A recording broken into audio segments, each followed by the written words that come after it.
ஜனநாயகன் திரைப்படம் வெளியாவது குறித்த ஒரு தெளிவு கிடைக்கும் என்று எதிர்பார்க்கப்பட்ட நிலையில் இது சார்ந்த முடிவை மீண்டும் விசாரித்து தனி நீதிபதியே இதில் முடிவெடுப்பார் என்று தலைமை நீதிபதி அமர்வு உத்தரவிட்டிருக்கிறது. ஏற்கனவே அந்த மறு ஆய்வுக்கு அனுப்பாமல் இந்த படத்திற்கான தணிக்கை சான்று வழங்கப்பட வேண்டும் என்று அவர் பிறப்பித்த உத்தரவை ரத்து செய்து விட்டார்கள்.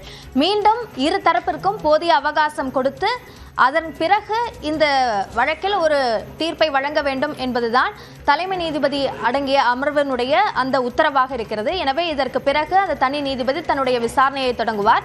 அதில் தயாரிப்பு நிறுவனம் தரப்பிலும் அதே போன்று தணிக்கை வாரியம் தரப்பிலும் அவர்கள் சார்ந்த விளக்கங்கள் கொடுக்கப்படும்.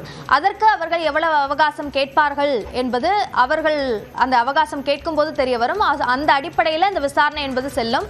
அதன் பிறகுதான் அதில் தீர்ப்பு வழங்கப்படும். அந்த தீர்ப்பின் அடிப்படையில் தான் மறு ஆய்வுக்கு அனுப்பப்படுகிறதா அல்லது நேரடியாக தணிக்கை சான்று வழங்கப்படுகிறதா என்பது தெரிய வரும். மறு ஆய்வுக்கு அனுப்பப்படும் பட்சத்தில் அது எவ்வளவு காலம் எடுத்துக்கொள்ளும் என்பதும் தணிக்கை வாரியத்தினுடைய முடிவாகத்தான் இருக்கும் என்பதுதான் இதுவரைக்கும் நமக்கு கிடைத்திருக்கும் தகவல்கள் சொல்கின்றன. தொடர்ந்து இது சார்ந்த கருத்தை நம்மோடு பகிர்வதற்காக தயாரிப்பாளர் திரு சிவா நம்முடைய இணைப்பில் இருக்கிறார். அவரோடு பேசலாம்.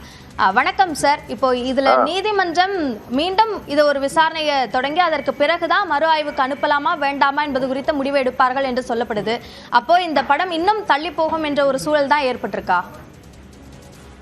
தள்ளி போற சூழ்நிலை தான் உருவாயிருக்கு. நான் முதல்ல இருந்தே சொல்லிட்டு இருக்கேன், இது தணிக்கை துறை செஞ்சிட்டு இருக்கிற இந்த முறை ரொம்ப தவறானது. இது இந்திய சினிமாவுக்கே ஆரோக்கியமற்றதா நடந்துட்டு இருக்கு. இந்த மாதிரி ஒரு திரைப்படம் பல 100 கோடி முதலீட்டில் போட்ட திரைப்படம் இந்த மாதிரி அலக்களிக்கப்படக்கூடாது. காரணம் இல்லாமல் இந்த மாதிரிலாம் செய்யக்கூடாதுன்றதை நம்ம ஆரம்பத்திலிருந்தே கண்டிச்சுக்கிட்டு வர்றோம். மொத்த திரையுலகமே இதுல அதிர்ச்சியில் இருக்கு. இது ஒரு தவறான முன்னுதாரணம் இந்திய சினிமாவுக்கு. இதை மீண்டும் மீண்டும் வலியுறுத்துறேன் நான். இது ரொம்ப தவறா நடக்குது தணிக்கை துறை. இந்த படம் வெளியாகிறது மேலும் தாமதமாகிறது என்ன தாக்கத்தை ஏற்படுத்தும் நினைக்கிறீங்க?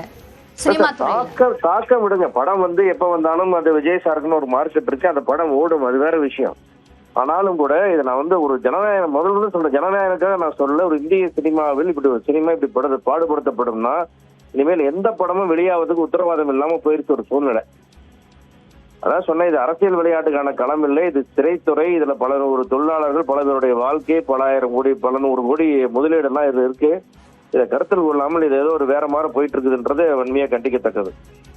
இதுல அரசியல் இல்ல, ரூல் புக் என்ன இருக்கோ அதை சொல்றதான் தணிக்கை வாரியம் செய்யுது அப்படின்ற கருத்தையும் சொல்றாங்க.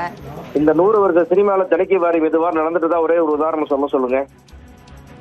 தணிக்கை வாரியம் இத்தனை வருடத்தில் இந்த படத்துக்கு நாங்க இப்படி எல்லாம் பண்ணிருக்கோம், இந்த மாதிரி எல்லாம் கேஸ் போட்டிருக்கோம், இந்த மாதிரி எல்லாம் போயிருக்கோம், இவ்வளவு நாள் தள்ளி இருக்கிறோம். ஒரு படம் சென்சார் முடிஞ்சு யூஏன்னு சொல்லி கட்டு வாங்கிட்டு அதுக்கப்புறம் மெம்பர் அப்ஜெக்ட் பண்றான்னு அந்த படத்தை நிறுத்துறோம்னு சொன்ன வரலாறு இந்திய சினிமாவில் நடந்திருக்கான்னு சொல்லுங்க தணிக்கை வாரியத்தை. இது மிக தவறான முன்னாதாரம், வன்மையா கண்டிக்கிறது நான். நன்றி திரு சிவா, இணைப்பில் கருத்துக்களை பகிர்ந்து கொண்டமைக்கு.